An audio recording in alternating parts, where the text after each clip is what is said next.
right from the start, a murder charge. The stakes couldn't be higher. But pay attention, this isn't just a murder case. There's also another felony in play. That combo could seriously affect any chance of bond reduction. And Mr. Jones is charged in cause number 25 DCCR 0523 with the offense of murder. And Mr. May. And in cause number 24 DCCR 2431 with the offense of unauthorized use of a vehicle. Mr. Wilkerson has filed a motion just in the murder case, correct? That I reduce the bond. Yes, Your Honor. Which I believe is set at 800, if I remember. Let me pull it up so we make sure. Let's see.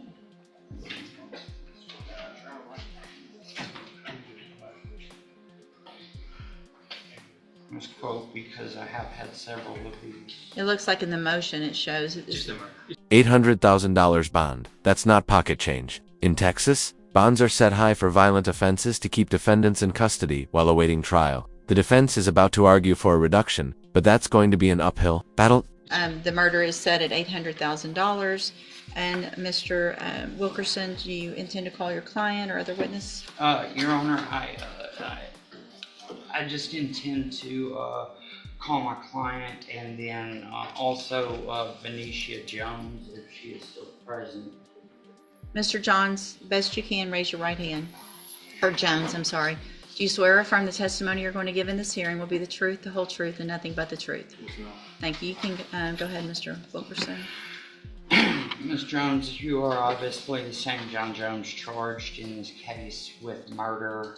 You also have a companion case in which you are charged in a separate offense with unauthorized use of a motor vehicle. Is that correct? Yes, sir. Notice how the attorney is locking in the timeline: 4 months in jail so far, with the murder charge hanging over him the entire time. Establishing this sets the stage for a "he's already been punished enough" argument. And how long have you been incarcerated? About 4 months. And during that time, has that time, you had the murder charges pending during the entirety of that time, is that correct? Yes, sir.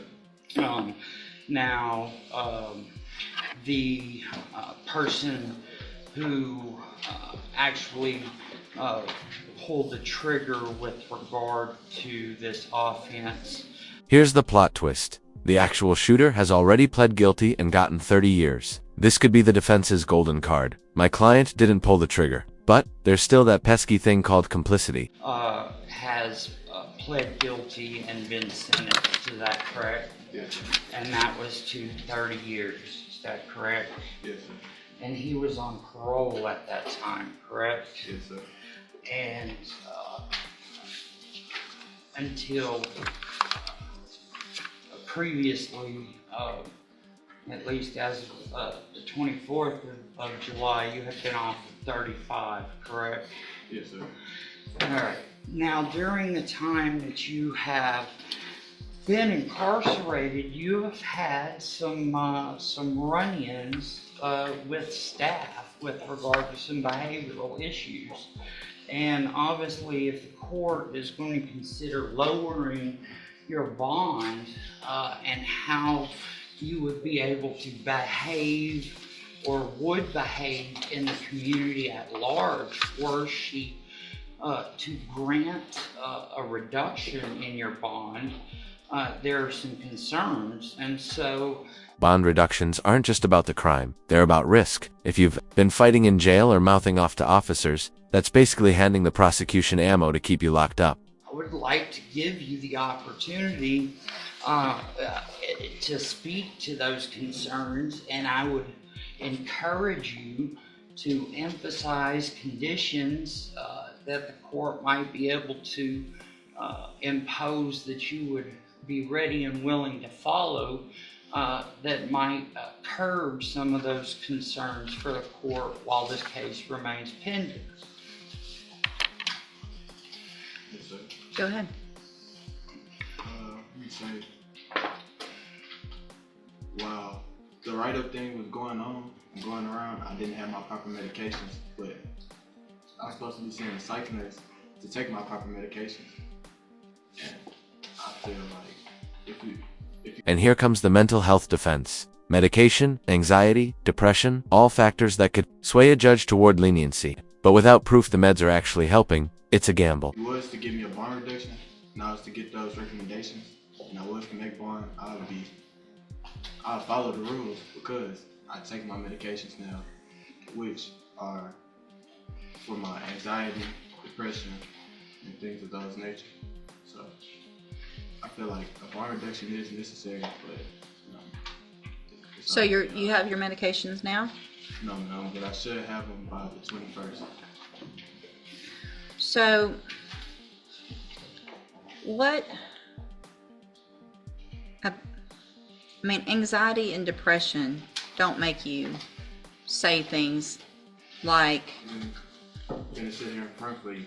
I never said those things, but you didn't say those things? no. You didn't ask her how could she have a boyfriend with how ugly she was? Never said that. You didn't ask how many boyfriends she ever had?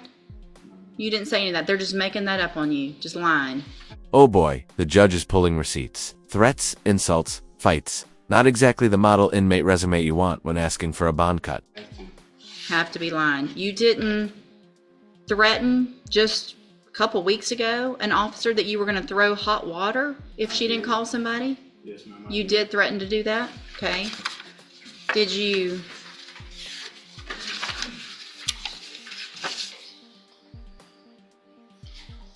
say at one point when y'all were getting in trouble that what it had to do with somebody giving a Bible back to another person, and you inserted yourself in something that wasn't about you, and you said, that's what's wrong with y'all officers. Y'all think we on y'all time, and I'm not.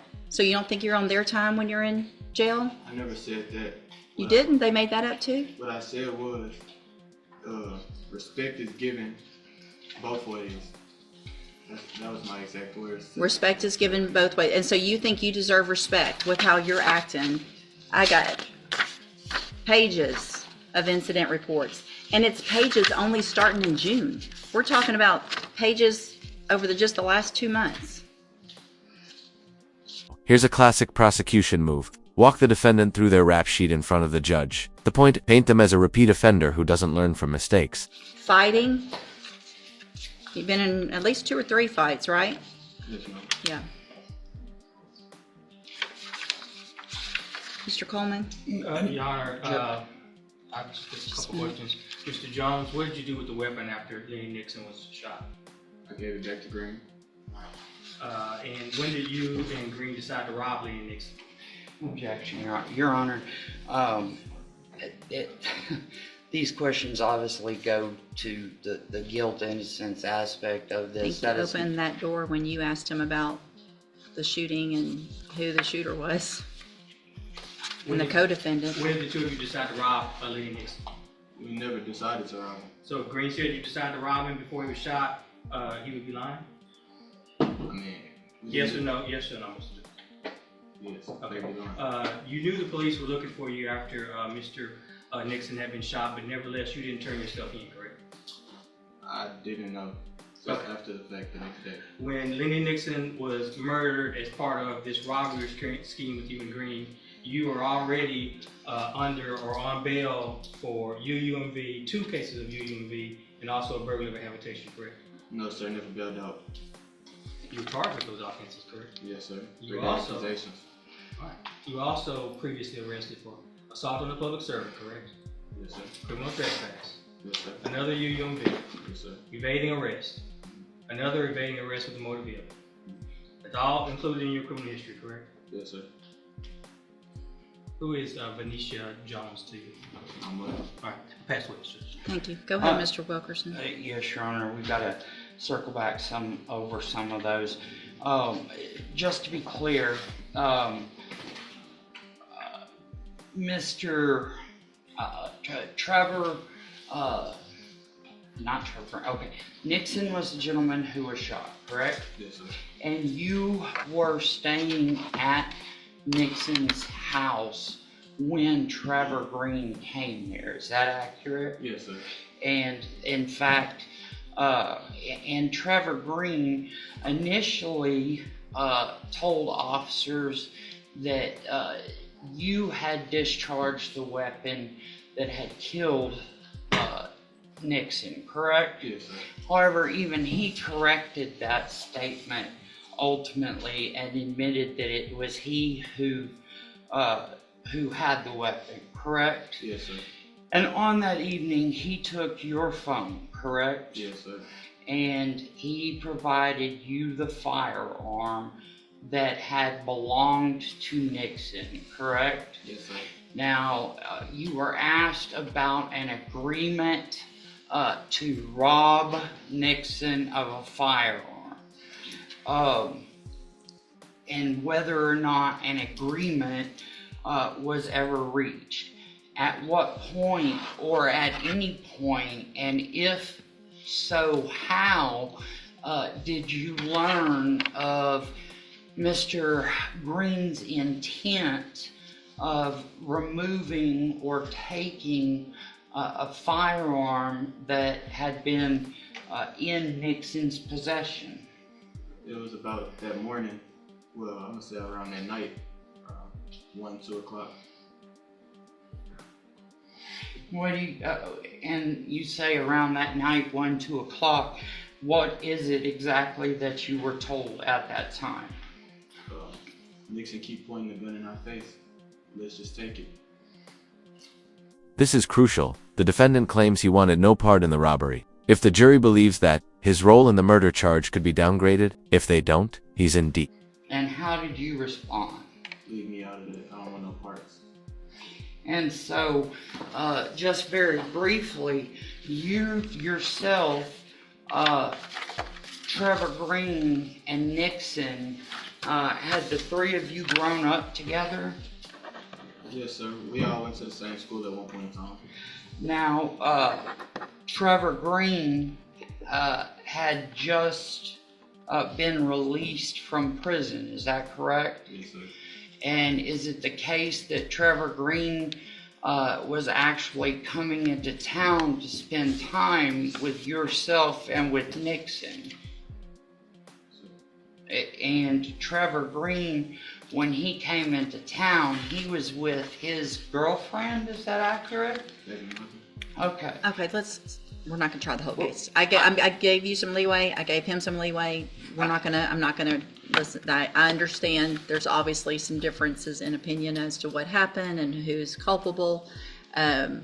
So that's all gonna be for a jury or for you guys to work out. For just a couple more in a totally different direction, Your Honor? Totally different direction. All right.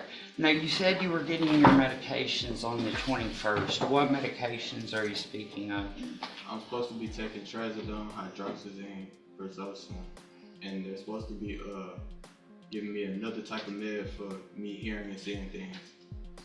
So, while you have been incarcerated at Jefferson County Correctional Facility, the psychiatric or psychological staff provided by contract have made a determination that you actually have audio or visual hallucinations? Yes, sir.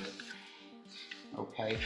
Your Honor, as a result of that, we will need to request... Just file the appropriate motion. Yes, Your Honor.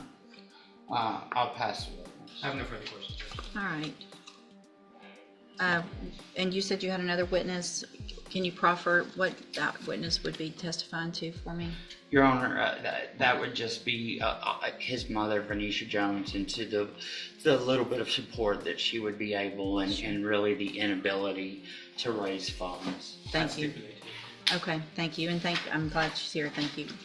Where is she? Thank you for being here, ma'am.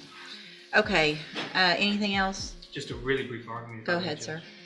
I filed it. I put that argument. I made clear in the state's reply to the defense counsel's motion to reduce the bond, so I'm not going to belabor it. I just hit the high points, Judge. If the court is so inclined, the state constitution, the Texas Constitution, allows you to hold this defendant without bond because he committed a felony while on bail for a felony, Judge. I've cited the case law. I've attached it to my reply. I don't see that reply on this case. It would have been filed on August the 6th this year. I see a couple of things. I see an order. Oh, never mind. It's right here. Yeah. Sorry. I cite article. Yeah. Article 1, Section 11 of the Texas Got it. Constitution that states that if a defendant is on a felony, on bail for a felony, and The prosecutor just pulled out the Texas Constitution. Article 1, Section 11, basically says if you commit a felony while out on bond for another felony, the court can hold you without bond. That's a mic drop legal moment. commits a subsequent felony, the court is well within its discretion to hold the defendant without bond if it so chooses to. And I've proffered to the court that I've spoken with the juvenile probation, with the juvenile department division of our office, and they have begun the process to certify this defendant as an adult, and that burglary habitation is on its way, should be making its way to your court soon, Judge. We've got the criminal history that I think speaks for itself. Your Honor, we'd ask that this court deny the defense counsel's motion to reduce the defendant's bond. In fact, if the court is so inclined, we'd ask that you hold him with no bond. Thank you, Mr. Coleman. Mr. Wilkerson, argument? Your Honor, I think that if you look at all of the incidents that were mentioned by Mr. Coleman, that are all juvenile incidents that have occurred with Mr. Jones, that it is quite clear in conjunction with some of the things that have also been mentioned, and also it fits into some of the write-ups that have been received as well, that Mr. Jones apparently does suffer some mental illness issues, and perhaps maybe we should hold this in abeyance until we can have that properly addressed in order to give the court some additional comfort that some of these behavioral issues might be more appropriately addressed. Here's what I'm inclined to do at this time. I'm not going to hold the motion. We can always, if The judge is signaling her decision, and it's not looking good for the defense. She's weighing the violent nature of the charge, the jail behavior reports, and the criminal history, all against bond reduction. circumstances change, file a motion, and I will allow another hearing if there's a change of circumstances. Today, based on the nature of the offense, based on the amount of and nature of the incident reports from jail, based on the amount of and nature of the allegations of criminal history as a juvenile, Mr. Jones is 17, about to be 18, right? Yes, ma'am. So based on that, all of that, I am going to deny the motion to reduce the bond at this time. Obviously, it sounds like the jail is doing what they can to get Mr. Jones help. If you want to file a motion with regard to any other competency of whatever you want to file with regard to that, get that filed, and I'll take a look at it as soon as it comes through. All right, you go back with the bailiff. And listen, Mr. Jones, whatever issues you're having, none of that, in my opinion, coincides with how you're behaving, right? So you need to make an adjustment. And there's the final nail. Judge denies the motion to reduce bond. For Mr. Jones, that means staying behind bars until trial, unless circumstances change drastically. Of what you're doing in jail. And if you don't, then Mr. Wilkerson's not going to have any argument whatsoever for me to reduce your bond later or anything like that. So I've probably talked to just about everybody in that dorm, I think, in the last couple weeks about this behavior. Y'all can all continue to act like you're acting, and y'all can all sit there and wait for your cases and then go to prison or whatever happens. Or somebody can step up and say, I'm not going to act like that. I'm going to get up when I'm supposed to. I'm going to follow the rules. I'm not going to fight. I'm not going to call names. I'm not going to, all those things. It's not that hard. Just follow the rules. You may not like them. Follow them. And if you can't, then stay in there and keep doing it. Does that make sense? Yes, ma'am. All right, go back with the bailiff. Sure. Sir. And just like that, we pivot to another defendant. This courtroom isn't slowing down. Next up, probation violations mixed with new felony charges. Different case, same high stakes. Are you Larry Fletcher? Yes, ma'am. And so, Mr. Fletcher is on probation in cause number 21-37809 for the offense of possession of a controlled substance, a second-degree felony. That probation is from October of 2021. It was a 5-year deferred probation. And then it looks like we have 2 new offenses that have been indicted in cause number 25, DCCR 0838, an aggravated assault with a deadly weapon, and 25 DCCR 0839, a manslaughter charge. Mr. Wilkerson has filed a motion asking that I set a bond in the motion to revoke case. Yes, Mr. Fletcher. Hold on, is there any motions in the other 2, or we're just talking about the I believe the state filed a motion seeking to actually increase the defendant's bond. in which case? Your Honor, I filed in both cases. In the MTRP, you filed a reply to the defense counsel, a motion to set a bond. And then in the other 2 cases, the state, the aggravated assault and the manslaughter case, the state has filed motions to increase those. Let me get that all pulled up real quick and then we'll get started. Hold on.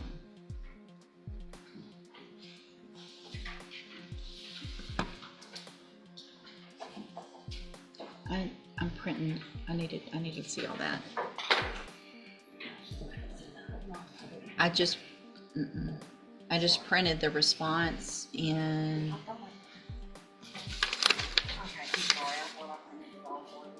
It's okay. We'll get it.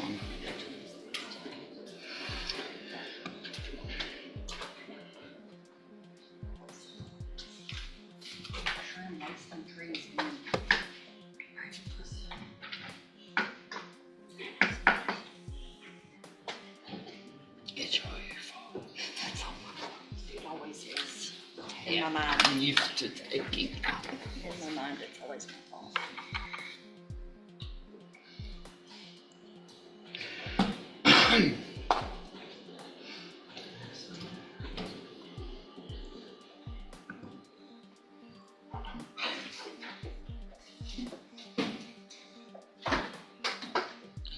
Are the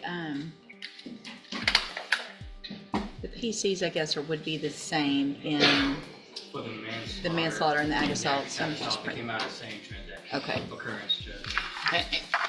Give me just a second. Yes, Hold sure. on. All right. So there's no bond currently set in the motion to revoke. The bonds in the 2 new cases have been set at $50,000 each. So I've got a motion to set a bond in the revocation, and I've got a motion from the state to increase the bond and or modify conditions in the 2 new offenses, correct? Yes, ma'am. Okay. With regard to well, I guess, Mr. Coleman, you mentioned that you would be willing to stipulate to some things before we get started with witness. I suspect Mr. Wilkerson will call these witnesses to talk about the length of the residency and the ties in the community, those kind of perfunctory things. If they will shorten this proceeding, I'm willing to stipulate to those if Mr. Wilkerson. I mean, it to some degree that is some of it, but obviously there are more intricacies involved, including the nature of the family, the length of work, things of that nature that I think all need to be put into play here. And I don't mind hearing the evidence. I don't want to hear the same thing. They're here, and I appreciate they're here, and I'll take notice of that. But what I don't need is to hear from all of the witnesses the same thing about work and living and all that. So if you want to call 1 or 2 that have that information, absolutely, that would be great. Yes. I just don't want it to be the same thing, and I'll take notice that they're here and that they would all say typically the same thing, as if that's what it is. He's on bond on 2 of those cases. I'm calling the bondsman right now. yes, he is. He's already on bond. They filed a motion to increase the bond. That's correct. So he, obviously this very tragic accident occurred one evening. There is no allegation of any substance use. on the part of Mr. Fletcher contributing to the accident that involved the death of one of the victims and the severe injuries to the other.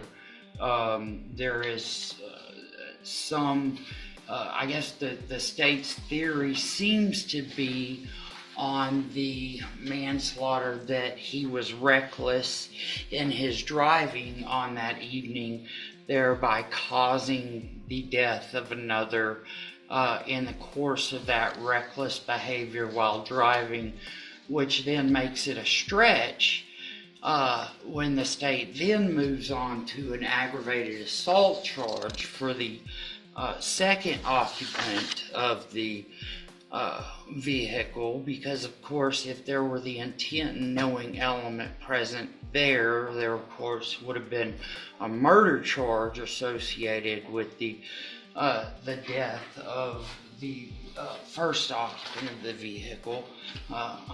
We are not debating, obviously, the tragedy of this incident, Your Honor.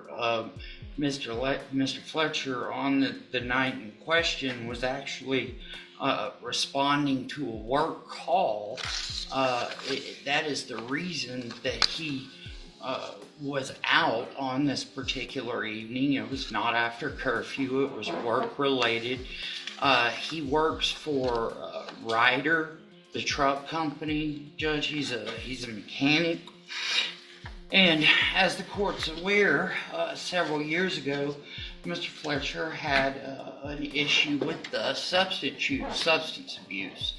Unfortunately, that's an issue that affects far too many people in the community, our loved ones, or sometimes ourselves, our family members, parents, sons, brothers, sisters, children.